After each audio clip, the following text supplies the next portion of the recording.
नमस्कार, मैं हूं पुनीत पाठक। आप देख रहे हैं आपकी बात। बहुत स्वागत है आप सबका। हमारी खास पेशकश है एमपी के धमकीबाज गैंगस्टर। मध्य प्रदेश में आम आदमी नहीं बल्कि बड़े अधिकारी महफूज नहीं हैं, ये कम से कम ताजा उदाहरण और हाल की घटनाएं कहती हैं। तस्करों और दबंगों ने यहां पर अंधेर गर्दी मचा रखी है। खुलेआम हमले भी करते हैं और धमकाते भी हैं। अफसरों को खुली चुनौती भी पेश कर रहे हैं, यहां तक कि जेल के अंदर से धमकी देने तक से बाज नहीं आ रहे। पिछले दिनों उमरिया की जिला पंचायत सीईओ को धमकी मिली थी और अब छतरपुर के लवकुश नगर एसडीएम को भी जान से मारने की धमकी दी गई। सवाल यह है, मध्य प्रदेश में गैंगस्टर के हौसले आखिर इतने बुलंद कैसे हैं?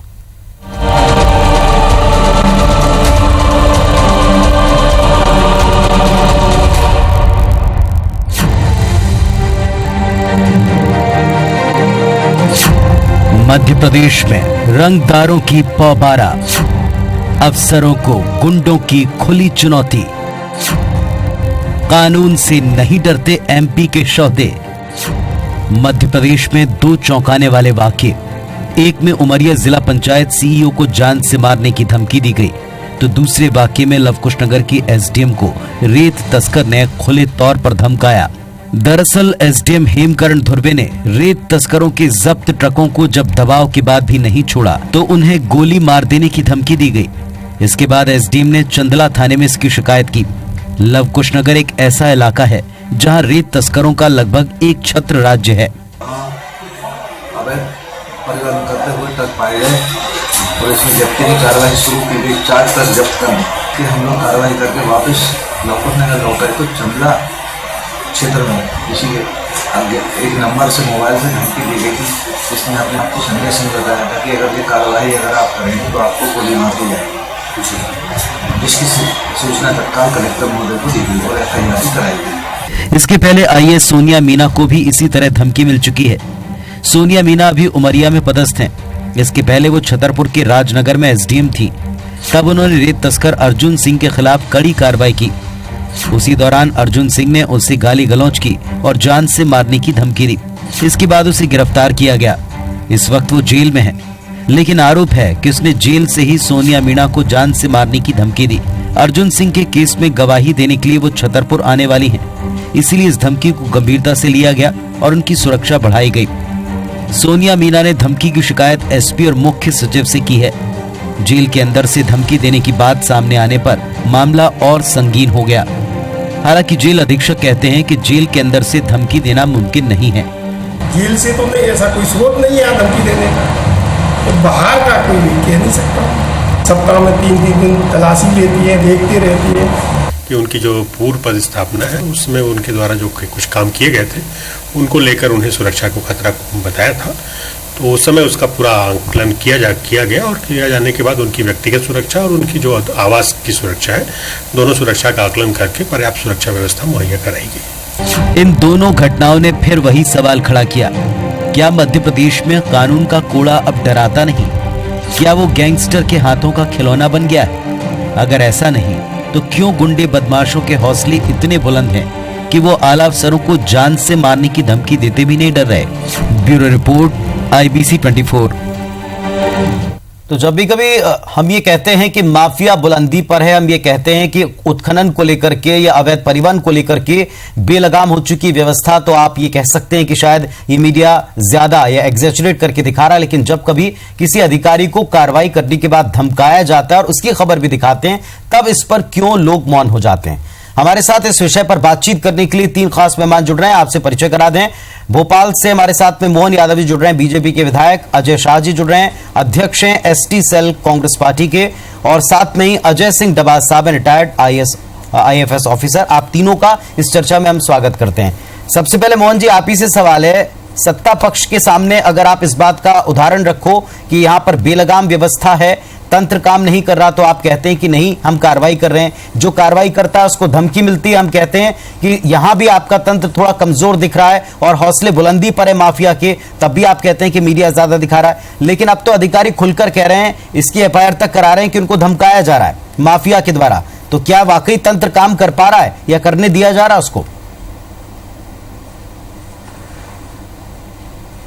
देखिए ये बात आप जो कह रहे हैं इसका जवाब भी आप ही खुद दे रहे हैं। देखिए ये बात आप जो कह रहे हैं इसका जवाब भी आप ही खुद दे रहे हैं। सरकार ने बोलने की जरूरत है, उसी का तो हम अपने लिए सरकार ने छूट दी है, उसी का तो हम अपने लिए लाभ भी दे रहे हैं कि आखिरकार कोई भी अगर घटना घटती है तो उसमें अधिकारी पूरे स्वतंत्र है, वो एफआईआर कराए और सरकार उस पर कार्रवाई करती है और प्रशासन भी कार्रवाई करता है। जहां अगर ये कांग्रेस का राज नहीं भाई साहब, जिसमें पाठक साहब माफ कीजिएगा कि जहां चाहे जो करने दिए जाए वो मुकदमे भी नहीं बनते थे। आज परमात्मा की दया से ये मौका है माननीय शिवराज सिंह जी यशस्वी मुख्यमंत्री के रहते हुए कि उन्होंने कहा कि जिस प्रकार से मैदान में आवश्यकता पड़े वो छूट उनको दी गई है और इसी के कारण से ये सब कार्रवाइयां भी हो पा रही है और कहीं कोई ऐसी बात आती तो उस पर निश्चित रूप से एक्शन भी होती है। चलिए मोहन जी, अगर मैंने आपकी बात का जवाब दिया तो आपने भी इसी बात का जवाब दे दिया कि जो कार्रवाई करता है उसको धमकी मिलने का किस्सा एक नहीं दो बार होता है और एक ही तरह के इलाके में आता है और एक ही तरह के मामले में आता है। तो यहां पर माफिया के ऊपर लगाम कैसे कस पाई, ये भी तो आप क्लियर कीजिए कि जहां आप कार्रवाइयां कर रहे हो नाकाफी भी दिख रही हैं, कार्रवाइयां हो रही हैं लेकिन ऊंट के मुंह में जीरे के समान। यही विपक्ष भी कहता है, ये मीडिया भी दिखा रहा है आपको और आप इस बात को स्वीकारते नहीं क्योंकि धमकाया जा रहा लगातार उसी चीज के लिए। पहले भी माफिया ने वही काम किया और अभी भी किया। अगर पहले कड़ी कार्रवाई उन पर होती तो दोबारा यह हरकत दोहराई नहीं जाती। देखिए आपकी जानकारी के लिए बता दें कि लगातार प्रशासन पे अपने ढंग से शासन की व्यवस्था को सुशासन में बदलने के लिए माननीय मुख्यमंत्री लोग लगे हुए हैं। हमने कुछ ही दिन पहले देखा कांग्रेस के लोगों ने जिस ढंग से खुला नंगा नाच किया आतंक का, वो सारी घटनाओं को भी हमने आपके सामने और आपके चैनलों के माध्यम से देखा है कि ये जो शांत प्रदेश में आग लगाने का काम तथाकथित लोग कर रहे हैं, कांग्रेस से भी उस प्रकार से अपेक्षा नहीं की जा सकती जो उनने की है। और जैसे मैंने कहा कि अगर तस्कर है, माफिया या गलत आदमी है, निश्चित रूप से सरकार से निपटने में सक्षम है और अधिकारियों को यह संरक्षण भी है कि वो अपने दायरे के अंदर जो बेहतर हो सकता है वो करे और सरकार उनकी पूरी चिंता करेगी। जी अजय शाह जी कुछ कहना चाह रहे हैं। जी अजय जी कहिए। पहली बात तो सवाल यही उठता, हमें तो नहीं लगता कि ऐसा हो पा रहा है, आपको लगता है ऐसा हो रहा है? जी पुनीत जी नहीं, देखिए पुनीत जी आपने भी माना, हमारे भाई मोहन जी भी मानते हैं कि मध्य प्रदेश शांति का टापू रहा है। अब क्या हो गया है? मैं बड़े बोल सुन के भाजपाइयों के मैं खुद हूं हैरान, बड़े बोल सुन के इन भाजपाइयों के मैं खुद हूं हैरान, कौन सा दीमक खा गई मेरा प्रदेश महान। देखिए जो छोटी सी बात है, ये धमका कौन रहा है? ये धमका रहे हैं वही लोग, ये बीजेपी के लोग जिनको संरक्षक 13 साल से बीजेपी की मामा की सरकार दे रही है। मैं आपको याद दिलाना चाहूंगा और बड़े बड़े उद्वेलित मन से उस एसपी मुरैना की शहादत, जो रेत माफिया से टकराएगा उस आदमी का, उस अधिकारी का तुरंत ट्रांसफर हो जाएगा। जो रेत माफिया से टकराएगा उस अधिकारी का तुरंत ट्रांसफर हो जाएगा और फिर भी ना माना तो एसपी मुरैना की मौत मारा जाएगा। ये लोग कौन हैं? और मैं इनसे दूसरी चीज बताना चाहता हूं कि देखिए जो आज की निजाम है और इनके ही एक्स सीएम की बात दोहराना चाहता हूं, बाबूलाल जी गौर की, उन्होंने बोला था कि साहब वो घोड़े में कोई खोट नहीं होता, खोट होता है सवार में। किस तरह से 13 साल से किस तरह की सरकार चला रहे हैं ये लोग और आज ये इतनी उद्वेलित जनता क्यों है? जी मोहन जी उत्तर दीजिए। मोहन जी उत्तर देना चाहते हैं आपकी बातों का। आज ये गर्रा रहे हैं। जी मोहन जी, मैं आपको बताना चाहूंगा कि आप अभी इंदौर की घटना ले लीजिए। सरेआम पटरी उखाड़ दो, माँ बहन की गालियां बक रहे हैं, किसान आंदोलन की बात करके किसानों को धमकाने का काम माननीय कांग्रेस के विधायक कर रहे हैं। अभी कुछ दिन पहले हमने देखा कि ग्वालियर जिले में वही घटना हुई। अगर अपना रतलाम जिले का धाकड़, डीपी धाकड़, श्याम गुर्जर, ये कौन पदाधिकारी किस पार्टी के हैं जरा बताएं हमारे साहजी? ये सारे कांग्रेस के पदाधिकारी है। जैसे आज हम बात अधिकारियों को धमकी की कर रहे थे, वर्तमान व्यवस्था मोहन जी हम आज बात कर रहे थे अधिकारियों को मिल रही धमकी की, अच्छी उनकी गौरवशाली अधिकारियों को मिल रही धमकी की बात करें। जो भी धमका रहे हैं लाइन से धमकी, जी जो भी धमका रहे हैं, हम उन धमकाने वालों का पक्ष नहीं ले रहे हैं। हम ये कह रहे हैं उन पर अगर कार्रवाई होती, साफ कह रहे हैं, उन पर अगर कार्रवाई होती तो दोबारा धमकी देने का चैलेंज वो नहीं करते। सवाल इस बात का है आप जिनका कह रहे हैं कि जो पटरियां उखाड़ रहे हैं वो भी हम दिखाते हैं, दिखा देते हैं, बता देते हैं कौन उखाड़ रहा है। जी मैं आपको वही दोहराना चाहता हूं, जे अभी जो बात निकली ना। जी जी कहिए कहिए। जी जी जी जी कहिए कहिए मोहन जी, सुन रहे हैं हम आपको। जी आप दिखा रहे थे ना कुछ पटरी उखाड़ने वाले।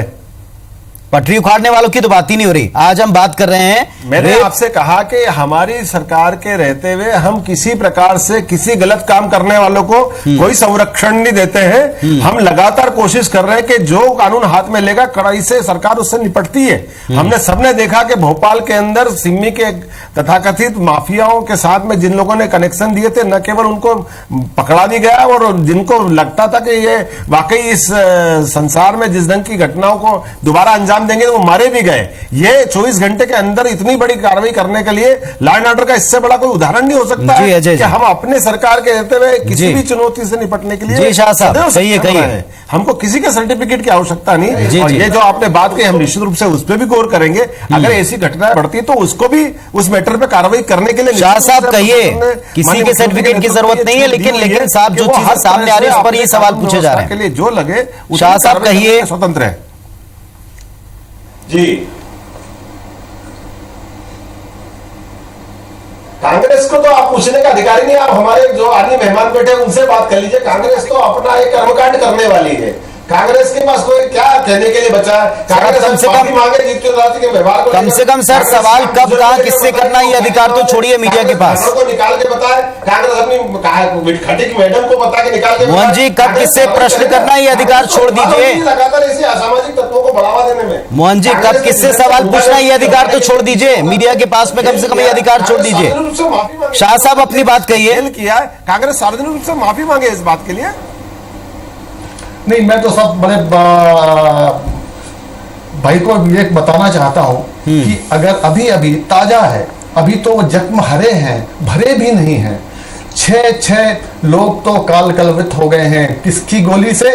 मामा की, बीजेपी के शासन की गोली से। और 3 दिन तक इनका गृह मंत्री ये बोलता रहा कि गोली नहीं चली है, सीने पे गोली मारी है, आपने भी बताई है। और आज वो क्या बोलते हैं, कार्रवाई की बात करते हैं वो गृह मंत्री। इन्होंने देखिए जितने भी इनके जो नीचे वाले अधिकारी हैं उन सबका तबादला कर दिया, लेकिन उस गृह मंत्री का क्या किया जिसने बड़े उससे बोला था कि गोली नहीं चली है? वो क्यों है विद्यमान है? मैं तो भाजपा को तो शिद्दत से झूठ बोलने की आदत हो गई है। और एक शेर नजर करना चाहूंगा कि कागज पे लिखी हुई गजल बकरी खा गई, चर्चा सारे शहर में बीजेपी ने फैला दी कि बकरी शेर खा गई। तो इनको तो आदत है अपनी नाकामियों को दूसरे के ऊपर डालना। चलिए हमारे साथ में एक रिटायर्ड अधिकारी है, उनका भी मैं वर्जन लूंगा आप दोनों की बात पर। एक छोटे से ब्रेक के लिए रुक रहा हूं, जल्दी लौटता हूं। तो गैंगस्टर धमकी दे रहे हैं और खुलेआम चुनौती प्रशासन को पेश कर रहे हैं। आखिरकार इतना उनका हौसला कैसे बढ़ गया? अगर कार्रवाइयां हो रही हैं तो कार्रवाई करने वाले लोगों को धमकाने वालों के खिलाफ क्या किया जा रहा है? अगर एक एक्शन लिया जाता या बड़ा एक्शन लिया जाता तो शायद इस तरह दोहराई ना जाती कोई भी घटना। हमारे साथ में अजय सिंह डबाज साहब है, रिटायर्ड IFS ऑफिसर हैं। अजय जी, अब सीधा सवाल आपसे कि जब कभी भी कोई अधिकारी प्रशासनिक स्तर पर कसावट लाने या ऊपर सरकारों के निर्देश का अमल करने की कोशिश करे और उसको धमकी मिले, तो क्या दोबारा अगर बार बार धमकी मिले तो आप ये मान सकते हैं कि कार्रवाई हो रही है, या उन लोगों को जो धमकाते हैं उनके ऊपर वाकई एक्शन लिया जा रहा है? क्योंकि आम इंसान को तो ऐसा नहीं लगता, अगर उनको पहले से चेतावनी मिल जाती, कड़ा संदेश मिलता तो दोबारा धमकाते नहीं वो। क्या मनोस्थिति होती किसी अधिकारी के ऐसे में?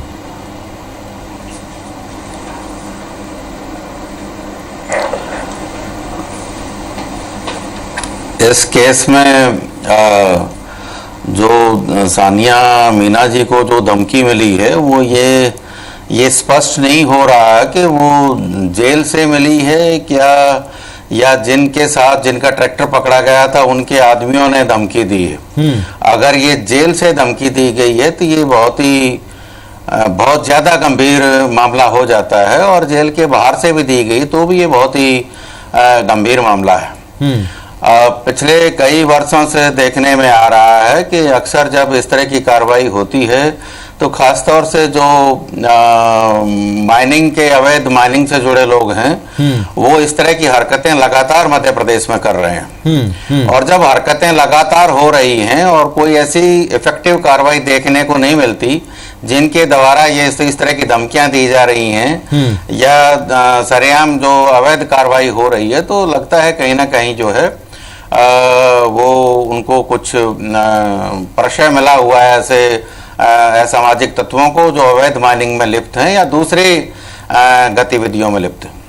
एक तरफ अगर आप ये कहते हैं कि हम कार्रवाई करने वाले अधिकारियों को ध्यान देना चाहिए, और जहां तक स्पेसिफिक जी डबाज साहब, एक सवाल ये है कि जब आप ये संदेश देते हैं कि आप कार्रवाइयां करें, हम कार्रवाई करने के लिए पूरी छूट दे रहे हैं, तो इसकी शासन को तत्काल जांच करनी चाहिए और समस्त तथ्यों को बताया जाना चाहिए। ठीक बात है। अब सवाल ये है, ऐसे में अधिकारियों की मनोस्थिति क्या होती है? क्या आप अगली बार वो वैसे ही उसी कड़ाई से कार्रवाई कर पाते हैं? क्योंकि जब कार्रवाई करें और आपको धमकी मिल जाए और दोबारा से अगर कोई दोबारा धमकाने की कोशिश करे एक ही इलाके में, हम छतरपुर का विशेष तौर पर जिक्र कर रहे हैं, दोनों घटनाक्रम उसी जगह पर घटे हैं, उसी एक इलाके में हुए हैं, तो क्या अधिकारियों की मनोस्थिति बनती है? कर पाते हैं अगली बार वो कार्रवाई? नहीं, इसका डिमोरलाइजिंग इफेक्ट आना स्वाभाविक है। इसका इफेक्ट, नेगेटिव इफेक्ट आएगा अधिकारियों पर, आ भी रहा है। और यही कारण है कि लगातार रेत का जो मामला है वो लगातार ही चल रहा है और कोई प्रभावी रोकथाम उस पर नहीं हो पा रही है।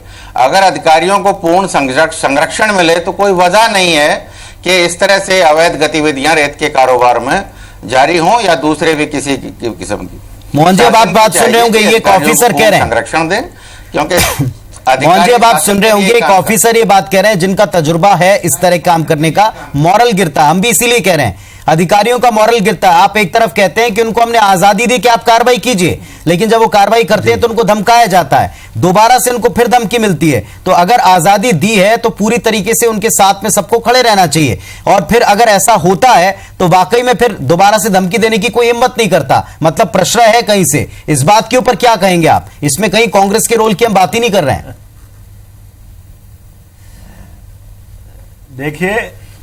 देखिए पाठक जी, मैं आपको एक बात बताना चाहूंगा कि ये भाजपा की सरकार है, माननीय शिवराज सिंह चौहान की सरकार है कि हमारे अधिकारी इस पार्ट पे जाकर के न केवल जब्ती कर रहे हैं, न केवल कड़ी कार्रवाई कर रहे हैं, बल्कि इससे घबरा करके जो हताशा में होना चाहिए वो घटना घटी है। इसमें हमारा सरकार का ये हिम्मत है और वो सोच रहे हैं कि कार्रवाई करने के लिए जहां जो अधिकारी जा सकते हैं वहां जाना चाहिए। अभी वो पुराने सरकारों का अगर रिकॉर्ड उठा के देख लीजिए, माइनिंग विभाग की गाड़ियों के मुंह उधर नहीं पलटते जिधर अवैध खनन होता था। लगातार जिस ढंग से कोई ने कार्रवाई भूले भटके कर दी, कार्रवाई के बजाय रातों रात उसका ट्रांसफर कर दिया जाता, वो बजाय एफआईआर करने की तो छूट संभव ही नहीं थी। आज जिस प्रकार से सरकार ने छूट दी है, ये माननीय यशस्वी मुख्यमंत्री और मोदी जी की सरकार है जो बेईमानों से, भ्रष्टों से, तस्करों से सब फाइनल कमेंट दीजिएगा आप अपना, शाह साहब। और जिस प्रकार का मादा रखती है, हमने ये कहा कि न केवल धमकी को मौका ला रहे हैं, अधिकारियों को फ्री हैंड दे रहे हैं, कार्रवाई कर रहे हैं, बल्कि ये मौका ला रहे हैं कि अधिकारियों को फ्री हैंड दे रहे हैं, आप जैसा मर्जी का काम करिए, आपके रिजल्ट पे कोई प्रभावित नहीं करने वाला। जी शाह साहब, कहिए अपनी फाइनल बात कहिए। आपसे कहा कि आप देश में जो अराजकता का माहौल बनाया, ये असामाजिक तत्वों से इस प्रकार की घटनाओं का जो ढंग से घटना घटी है, कांग्रेस और बाकी लोगों ने जो कहीं उनको। शाह साहब अपनी बात कहिए। अंतर का न्याय है कि जो गरीब व्यापारी है, जो कोई आ रहा है जा रहा है, जिस प्रकार के आपने बताया कि रेत के मामले में हो, चाहे माइनिंग की किसी और प्रकार की खदानों के मामले हो, जितनी कार्रवाई हमारी सरकार ने। शाह साहब अपनी बात कहिए, आप अपनी बात कहिए, अपना पॉइंट कंक्लूड कीजिए। मैं समझता हूं कि वर्तमान के दौर में देखिए, नहीं मैं इतना ही है कि वर्तमान के दौर में आज जैसा आपने कहा कि इन पे धमकियां मिल रही है और हर धमकीबाज के खिलाफ सरकार निपटने में सक्षम है। शाह साहब अपनी बात आप कहना चाहते हैं तो आप कहिए, अपनी बात कहिए। किसी को बारे में कोई मुलाजा करने को तैयार नहीं। मोहन जी कुछ भी कहें, मोहन जी कुछ भी कहें, अब तो बीजेपी को दिन में तारे नजर आने लगे हैं। अरे भांजे भांजियों की बात तो छोड़िए, अब तो इनके मिनिस्टर भी बुर्राने लगे हैं। मैं आपसे बड़े उससे बात करना चाहता हूं कि आप ये बताइए कि अगर इस तरह से हम बोलते रहेंगे आपस में, तो ना तो आप सुन पाएंगे ना ये सुन पाएंगे, और आपका IBC 24 का प्रोग्राम भी क्या होगा। मैं मोहन जी से बड़े इत्तेफाक करना चाहता हूँ कि अपनी जब बात हो तब बात बोले। तरह से बेलगाम हो गया। आप एक बात कांग्रेस बताइए। बची नहीं, किसकी कांग्रेस है? कांग्रेस अरुण चलिए, सिंह अफसोस की इसी बात का है, यादव की है। अफसोस इसी बात का है कि हम ये मंच रखते हैं इसलिए ताकि आप सब लोग आकर अपनी अपनी बात रख सकें। सत्ता पक्ष, विपक्ष, अधिकारी तीनों अपनी बात रख सकते, लेकिन यहाँ ये आरोप प्रत्यारोप की पॉलिटिक्स इतनी हावी है कि मुद्दा आप कोई भी रखिएगा, आप इसे घुमा फिरा करके एक दूसरे पर आरोप प्रत्यारोप पर ले जाते हैं। आप तीनों का शुक्रिया हमारे साथ में जुड़ने के लिए, आने के लिए। उम्मीदें करते हैं कि जो बड़े बड़े दावे किए जा रहे हैं कि अधिकारियों को हमने फ्री हैंड दिया है, एक फियरलेस माहौल दिया है कि वो कार्रवाई कर सकें, कम से कम मौजूदा परिस्थिति में इन दो उदाहरणों की रोशनी में नहीं रखता। और आगे अधिकारी अगर ऐसा करते हैं तो वाकई वो अपने गट्स के आधार के ऊपर करते हैं और ये कार्रवाई वो कर पाए, क्योंकि जो भी अवैध काम होता है वो जनता की खरी कमाई के ऊपर एक बड़ी चोट होता है। नमस्कार।